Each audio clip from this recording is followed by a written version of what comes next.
Welcome to the Parent Matters podcast, where we equip moms, dads, and caregivers to connect and confidently parent their children. Parenting doesn't come with a how-to manual, so we're here to help you navigate the ever-changing landscape of parenting. I'm your host, Susan Stutzman, a licensed clinical professional counselor, child therapist, early childhood development educator, and owner of Kid Matters Counseling. Today is the first in a two-part divorce series. We're going to talk about explaining divorce to kids and co-parenting. And today we are going to focus on the explaining the divorce to kids. And here to help me do that is child therapist from Kid Matters Counseling, Carly Shrimple. Carly's a licensed clinical social worker and a child therapist who has a lot of experience helping families and kids specifically navigate family separations and divorce. Welcome to the show, Carly. Thanks, Susan. It's wonderful to be here. So today is the first part in our two-part divorce series where we're going to be talking together. And today we're going to talk about explaining divorce to kids. But first, can you tell us a little bit about yourself and how you came to work with divorce and separation issues in your practice? Yeah, absolutely. So originally I started in the field with trauma. I worked a lot with children in residential settings and have an extensive trauma background. And then I transitioned my practice, and in that community, there was a lot of divorce and separation that was occurring. And I found that even it's like a very big loss, that there can be a lot of healing involved. And I am grateful to be a part of that experience to kind of help parents and children navigate the loss and be able to find healing within a big family change. Yeah. And I love that you mentioned that right off the bat, because loss is a big deal and we all grieve and work through loss in different ways. And it also can feel traumatic to lose. And even if there are important parts through the separation or through a divorce, there are things that need to be processed and trauma that is felt and loss and grief.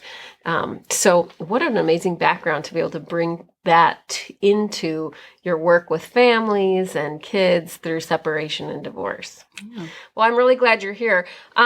Today we're going to talk about explaining the divorce, and I know that you have 3 tips that you encourage parents to really focus on when they explain divorce to their kids. And I'd love to delve into each one, but before we do that, can you just highlight the 3 that you're going to share, and then we'll jump in? Yep, absolutely. So the first is to be age appropriate. The second is to keep it simple. And the third is to be consistent without placing blame. Whew, those are heavy. That's a lot of work. Well, I'm excited to hear about them. So let's jump in. So number 1, be age appropriate. Tell us a little bit about what that looks like in telling the narrative of a divorce story. Absolutely. So being age appropriate means fitting the words to match the child's developmental age. So if a child is younger, like school age, you might use less words, and you might even have to use toys to speak the language of the child. If you have multiple different children in your family, you might have to tailor it differently to each child. If it's, say, like 7 to 11, that might be a different conversation, and you might be able to use words without toys. Now, do you ever use books to explain the divorce or what is happening in the change in a family system? Yep.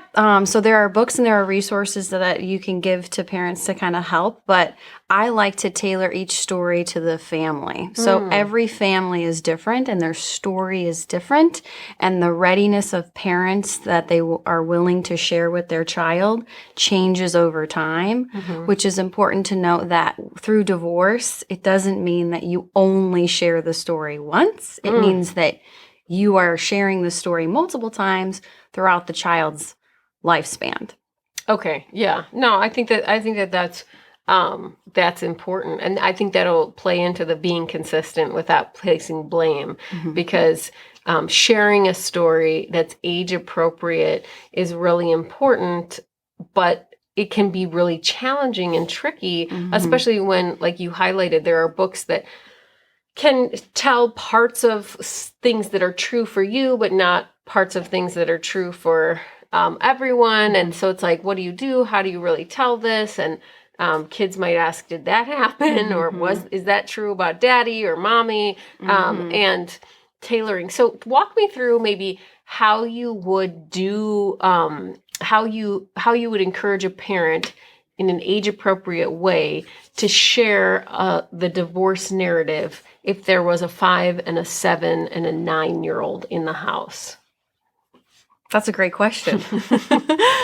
So first and foremost, it's the parents have to be together to share what they feel like comfortable with sharing with their children, because divorce, there's a disagreement somewhere, and there may be damage within that relationship too that isn't repaired, and it has caused the relationship to sever or terminate. But what doesn't change is that the parents are going to be working together on behalf of their children. So I forget the question. And we'll talk more about that in the co-parenting podcast. But like, how would you set it up to be age appropriate? Would you have like mom and dad sitting on the floor or on chairs and sit their kids down?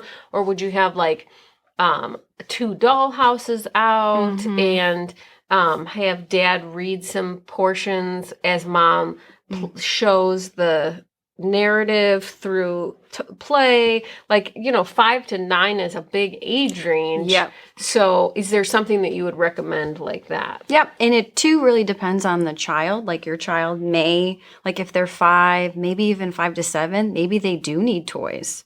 Maybe they understand better through action. I mean, the parents know the child the best, or the children the best, and that's where the magic happens with helping develop narratives, is that it's not just one fits all.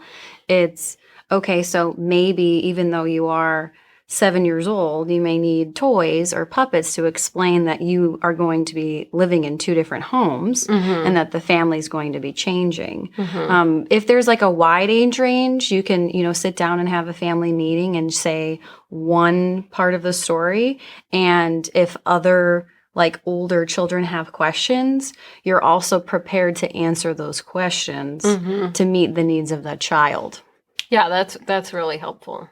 That is helpful. Okay, so that's tip number 1, be age appropriate. And if you have any resources that you like to utilize, like books or helps to help parents start navigating through even thinking about the telling of the story, right? When they're breaking the news to their kids about divorce, we'll link those in the show notes below. So if you have any of those resources, Perfect. Or if you're looking for that as parents, check out the show notes, and we'll provide links below. Okay, so the second tip is keep it simple. Yeah. Tell us a little bit. I know we touched on that a little bit in being age appropriate, but what does simple look like from your perspective? Yep. So simple means the fewer the words, the better, especially when you first explain that your family's going to be changing, because sometimes children, when they are offered not so good news or a big change news, they are not very present. And so if you overwhelm the child with a bunch of words, they may not be able to receive the message that you're trying so hard to tell them, which is, it's going to be okay. It's going to feel like it's not okay for a while, but we're going to be together in this, even though our family looks different. Yeah, and I thank you for touching on that, right? The brain, even if we can hear things cognitively, or we see our child and they may be, let's say they're 7 or 9, and they have a full vocabulary that you can speak to. They oftentimes, when they sense there's danger or trauma or something about bad is about to happen, your body goes into fight or flight mode. And in that, it's very hard to hear because you're just trying to survive. So if you, as a child or an adult, right? Yep. But if you get some news Mhm. of loss or this, my family is separating, my Mhm. parents are separating, you're trying to work really hard to figure out survival, Mhm. even if you might look like you're listening, Yep. or you're like, oh yeah, I got that, or I knew that was going to happen. Your body is working really hard to just keep you there Mhm. in the moment. Yep. And so that you can't hear as Right. much. Right. And I'm glad you said that too, because even parents are having that reaction when they're explaining that they're no longer going to be together. So being mindful of the delivery on keeping it simple so that the parents as well can stay regulated, because co-regulation is definitely going to be needed. Yeah. And and even if it isn't this huge trauma, right? Like dad has traveled and you as a parent you say, well, this isn't going to be that big of a change for our household. The unknown can also trigger our fight or flight response.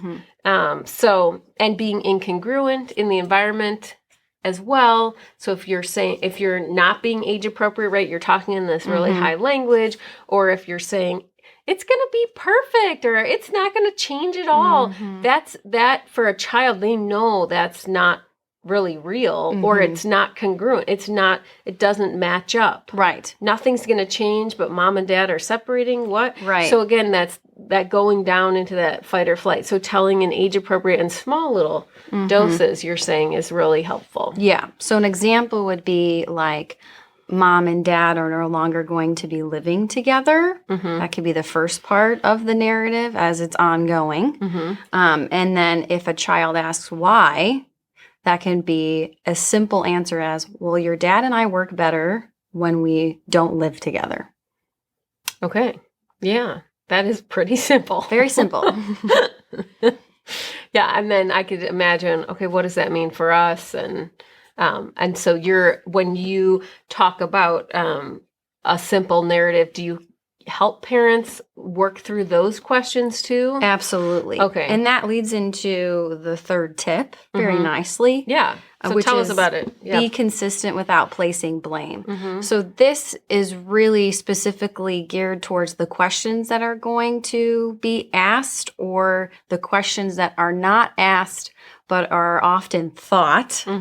Because some children, respond to loss differently, that they don't necessarily jump up and down and say, hey, mom and dad, I have all of these questions. Yeah. And so it's something to be mindful of, that each parent knows how to respond to those questions that are often asked or thought of.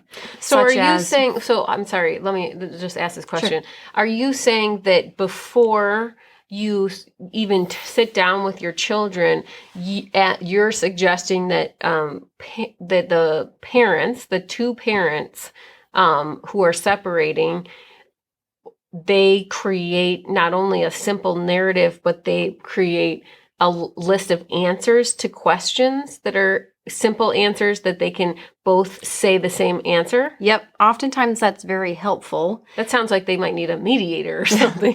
Well, oftentimes that's very helpful because, there is a lot of blame that normally occurs when there's when first parents are going through the change of divorce, that's where a lot of mistakes occur.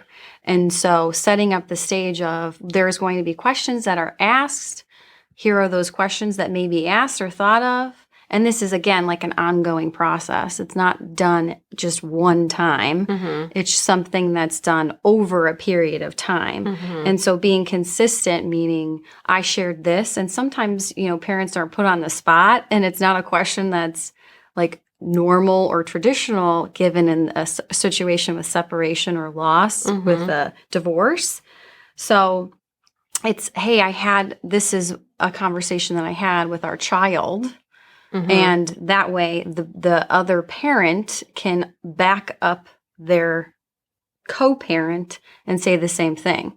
So that way there's congruency. There's not inconsistency with dad said, this is why mom and dad got divorced. And mom said, this is why mom and dad got divorced. which then the inconsistency can help to, again, kind of create this instability in a child's brain that causes them to kind of be in survival mode, which is where a lot of times, I know I see a lot of kids with anxiety or anger or just behaviors that the parents are concerned about, but they're more of surfacey behaviors because of different things that the parents are not able to provide in the moment or didn't know. So no shame in that. It's Right. just, the more you can be consistent about the narrative, right? And not place blame. Right. And I think, too, it's important to note there that in the beginning stages of separation and divorce, not every parent's comfortable with sharing pieces of the story. And it's okay to say, I don't know. And when I do know the answer, I will tell you. I will add one other thing, too, that when I work with kids with divorce, one of the things that I encourage parents to say or to do is to, if they say, I don't know, they also tell the child, but I will figure it out because Right. I'm your mom or I'm the parent and you can know that we're taking care of you. Yep. So that there's that blanketing of, again, consistency, right? You don't have to figure this out. You don't have to become an adult, etc. Okay, well, we're going to take a break just real quick, a sponsor break for today's podcast, because today's podcast is sponsored by the 5-Day Parenting Challenge. It's a free 5-day challenge to help you make meaningful connections with your kiddos in 5 minutes or less for 5 whole days. So if you are interested, just go to kidmatterscounseling.com/challenge to sign up and start making meaningful memories with your children today. Okay, welcome back. So, Carly, we just talked about explaining divorce to kids. And the 3 tips that you shared are: be age appropriate when sharing the story, keep it simple when sharing the story, and be consistent without placing blame. Is there anything else you think that it would be worth mentioning in order for us to kind of go out and do this as parents? Well, I think it's important to note, as I mentioned before, that the narrative or divorce narrative saying that your family is changing is going to change as well. And being mindful of that you are going to be working together with your co-parent to help the child understand what's going on with that change. And also you're showing the child how to work together as parents without always agreeing, which is such a valuable lesson.